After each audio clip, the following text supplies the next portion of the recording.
Paris के मध्य में Sam अनिच्छा से अपनी पूर्व प्रेमिका द्वारा आयोजित एक पार्टी में भाग लेता है, जिसका एकमात्र उद्देश्य है अपने पुराने टेप पुनः प्राप्त करना। जीवंत माहौल के बावजूद सैम उत्सवों में उदासीन रहता है, केवल अपने सामान की पुनर्प्राप्ति के लिए उत्सुक रहता है।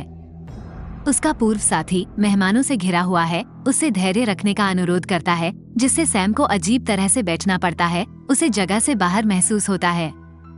प्रतीक्षा से थककर सैम ने अपनी पूर्व पत्नी से उसकी संपत्ति का स्थान बताने के लिए विनती की और स्वयं उन्हें पुनः प्राप्त करने के अपने इरादे की घोषणा की। एक कार्यालय का मार्गदर्शन करते हुए उसे भविष्य की चर्चा की प्रतीक्षा करने का निर्देश दिया जाता है। गलियारे में नशे में धुत मौज मस्ती करने वालों से बेपरवाह सैम शांति की तलाश में खुद को कार्यालय में बंद कर लेता है। हालांकि जैसे ही वह अपने सामान का पता लगाता है, अप्रत्याशित रूप से नाक से खून बहने के कारण कार्य बाधित हो जाता है। ऊतकों से लैस होकर वह आराम करने लगता है और अंततः सो जाता है। बाहर चल रही अराजकता से अनजान सैम चीख पुकार और हंगामे से बेखबर रहता है।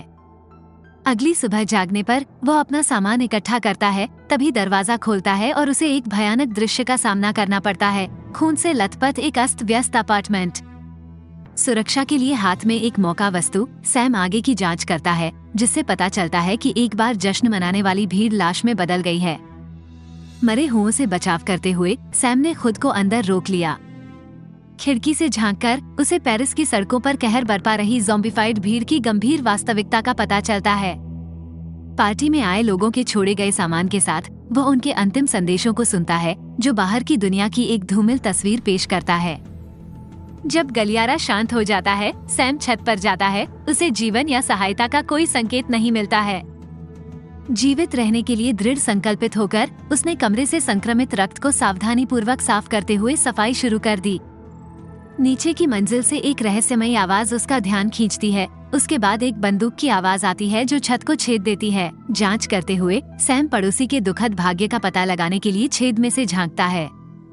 एक धातु पट्टी से लैस वो उद्घाटन को बड़ा करता है और रोशनी के शहर पर आई सर्वनाशकारी वास्तविकता का सामना करने की तैयारी करता है। बूढ़े आदमी को कंबल से ढंकने के बाद सैम ने अपना ध्यान कमरे में मौजूद दूसरी बेजान आकृति की ओर लगाया।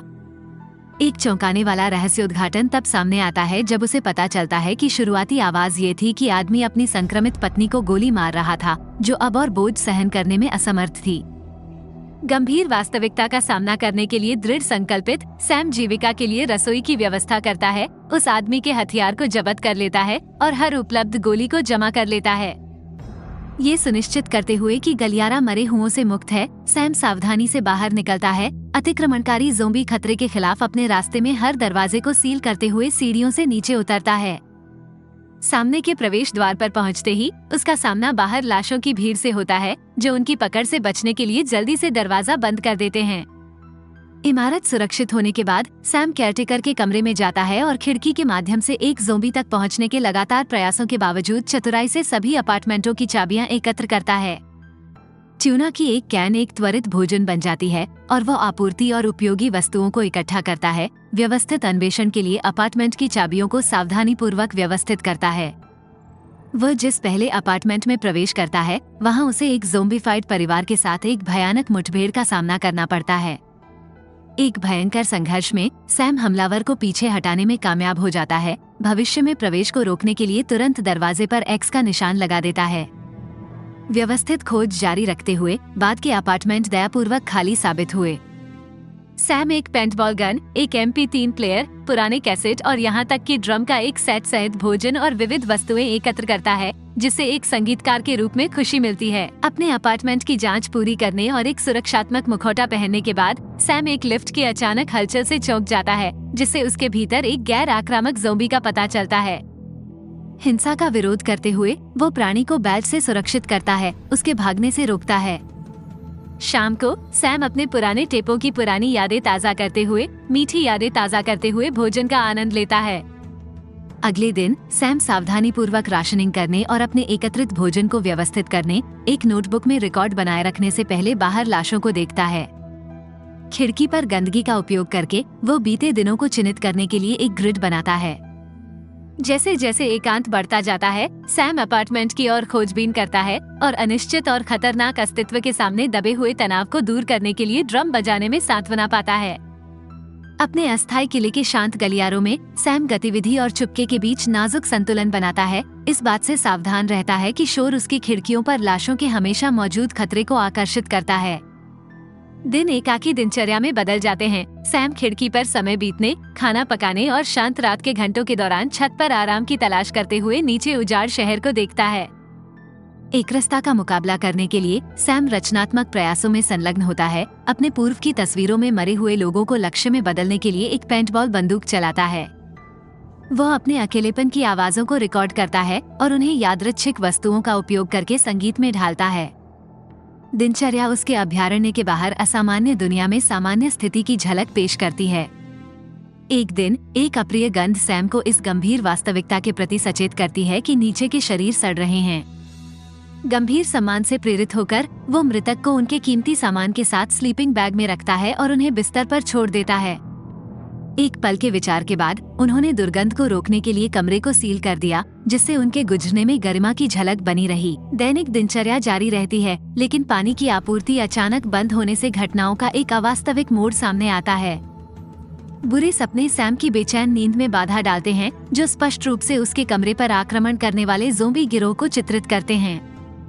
एक दर्दनाक चीख से वो जाग गया, लेकिन उसे एहसास हुआ कि यह उसकी कल्पना थी। निडर होकर सैम अपनी दिनचर्या में व्यायाम को शामिल करता है, संगीत में डूबे रहते हुए इमारत के चारों ओर टहलना। लिफ्ट में वो प्रतीकात्मक रूप से एक काल्पनिक साथी का हाथ हिलाकर अलगाव को तोड़ता है और खेल खेल में उसका नाम अल्फ्रेड रखता है। अंत में बारिश ने वीरान शहर को सुशोभित कर दिया और सैम ने अपने अस्थायी स्नान के लिए बर्तनों और कंटेनरों की एक श्रृंखला का उपयोग करके पानी इकट्ठा करने का अवसर जब्त कर लिया। लिफ्ट को प्रतिबिंबित करते हुए वह अपने नए दोस्त अल्फ्रेड के साथ एक एकांत क्षण साझा करता है और अपने परिवार के भाग्य को न जानने की पीड़ा को स्वीकार करता है। एक तरफा बातचीत की गूंज में सैम को उस साहचर्य में एक अजीब सा आराम मिलता है जो उसने अराजकता के बीच रचा है। अपनी दैनिक दिनचर्या से विचलित होने के एक दुर्लभ क्षण में सैम पेंटबॉल गन से लैस नीचे की उजाड़ सड़कों पर एक बिल्ली को देखकर मंत्रमुग्ध हो जाता है।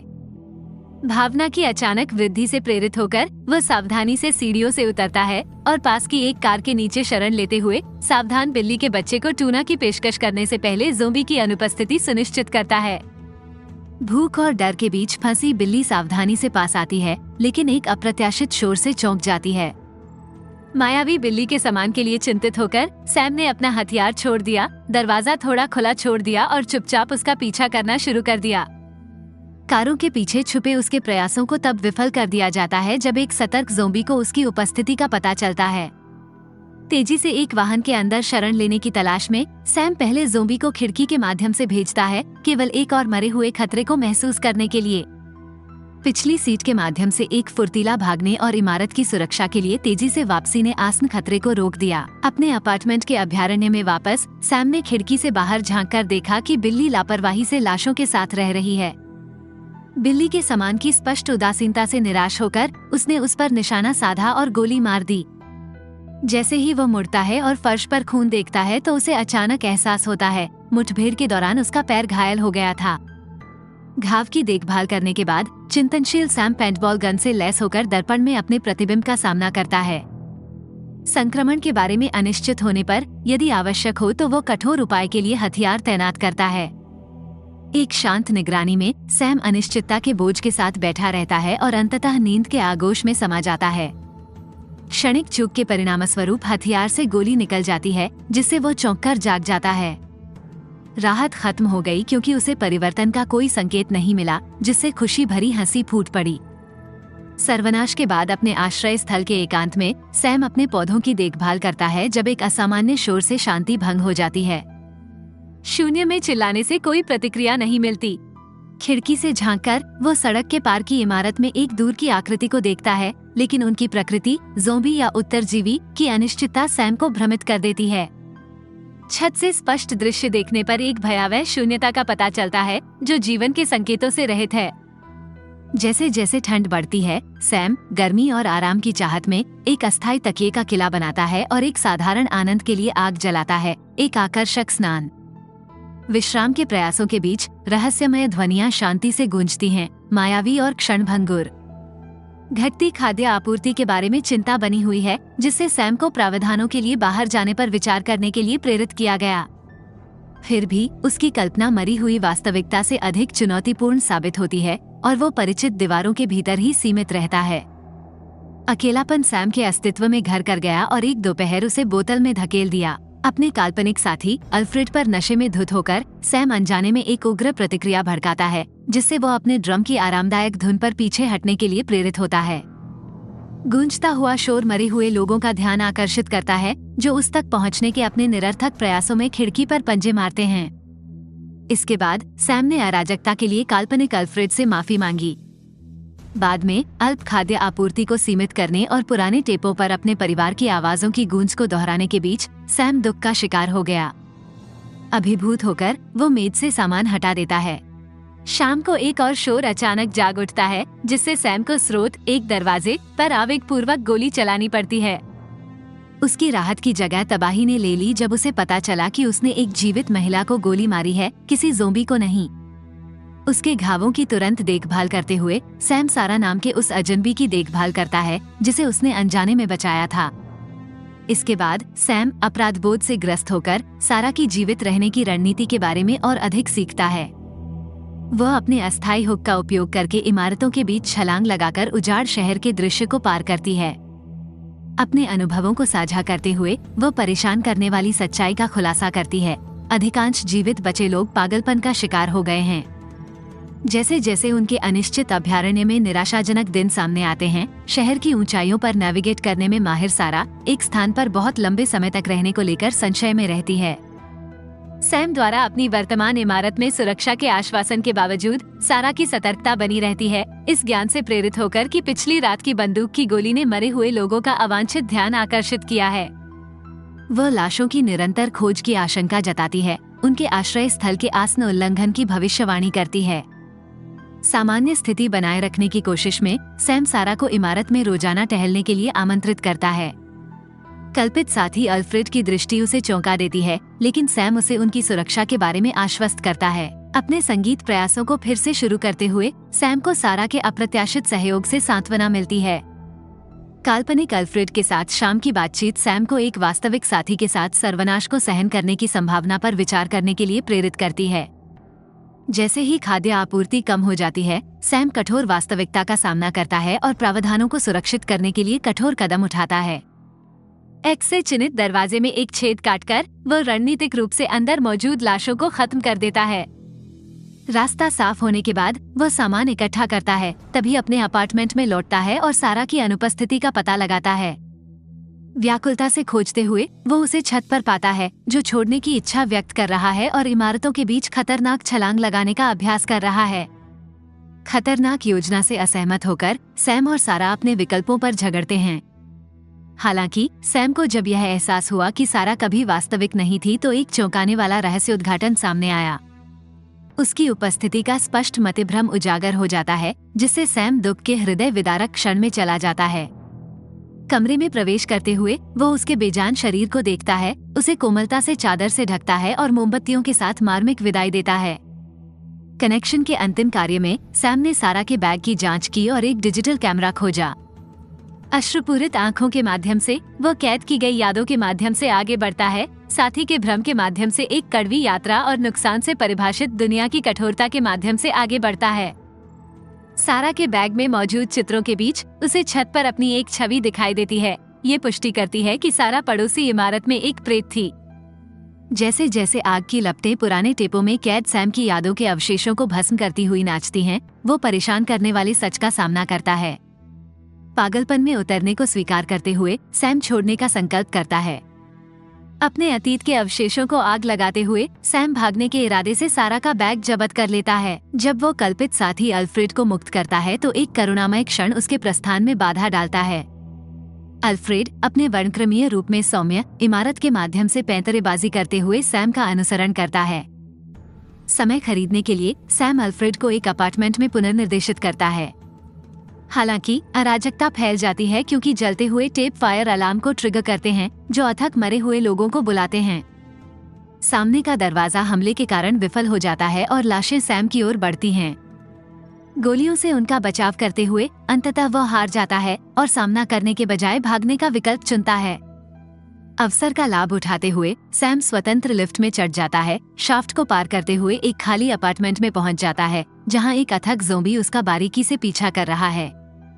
एक तनावपूर्ण संघर्ष सामने आता है जब सैम पीछा करने वाले ज़ोंबी को अक्षम करने के लिए अस्थायी रणनीति का उपयोग करता है, एक सोफे के साथ एक अस्थायी अवरोध पैदा करता है। अपने अपार्टमेंट को पुनः प्राप्त करते हुए, जो अब धुएं में डूबा हुआ है, सैम मरे हुए लोगों के बीच अज्ञात रूप से चला जाता है। अंत में छत पर पहुंचकर वो सारा के हुक का उपयोग करके बगल की इमारत की ओर रस्सी फेंकता है। एक हताश छलांग में वो दीवार से टकराते हुए खुद को पार कर लेता है। थोड़ी देर की राहत के बाद सैम ने अपनी आंखें खोली और मरे हुए लोगों की पकड़ से बच निकलने के लिए आभारी हुआ।